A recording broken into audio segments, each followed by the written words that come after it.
ಬಾದಾಮಿ ತಂದು ಕೇಸರಿ ಹಾಕಿ ಹಾಲು ಕುಡಿಬೇಕಾದ್ರೆ ಅಯ್ಯೋ ನನ್ನ ಪಾಸ್ಬುಕ್ಕಿನಲ್ಲಿ ದುಡ್ಡು ಖರ್ಚಾಗ್ತಾ ಉಂಟು, ಸ್ವಲ್ಪ ಕಡಿಮೆ ಹಾಕು ನಾಳೆಯಿಂದ ಬಾದಾಮಿ. ಯಾಕೆ ಅದು? ದೀಪಕ್ಕೆ ಎಣ್ಣೆ ಕಡಿಮೆ ಹಾಕು. ಯಾಕೆ? ಹಣ.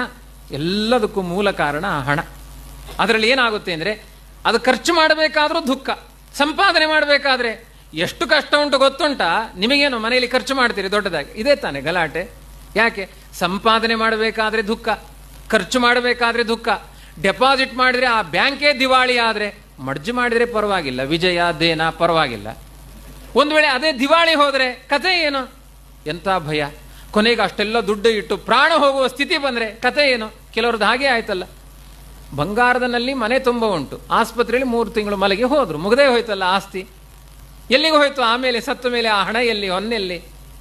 ಕೊಂಡು ಹೊಯ್ಯುವಾಗ ಯಾರಿಲ್ಲವಂತೆ ಕುರುಡನಾಯಿ ಸಂತೆಗೆ ಬಂತಂತೆ. ನೀನೊಬ್ಬ ಹುಚ್ಚನ ಹಾಗೆ ತಿರುಗುತ್ತಾ ಇದೆಯಲ್ಲ, ಸತ್ತ ಮೇಲೆ ಯಾರ ಸಂಬಂಧ ನಮಗಿರೋದಿಲ್ಲ, ಸಂಬಂಧ ಏನು ಅಂತ ಗೊತ್ತಿಲ್ಲ, ಎಲ್ಲ ನಮ್ಮವು ಅಂತ ಹೇಳ್ತಾ ಇರ್ತೇವೆ, ಯಾವುದು ನಮ್ಮದಲ್ಲ. ಅವಾಗ ಯಾರಿಗೋ ನಮಗೂ ಸಂಬಂಧ ಹೇಳಿ?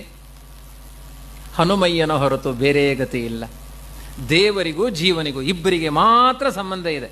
ಅದಕ್ಕೆ ಶಾಸ್ತ್ರ ಹೇಳುತ್ತೆ ಅವನು ಬಿಂಬ, ನಾನು ಪ್ರತಿಬಿಂಬ.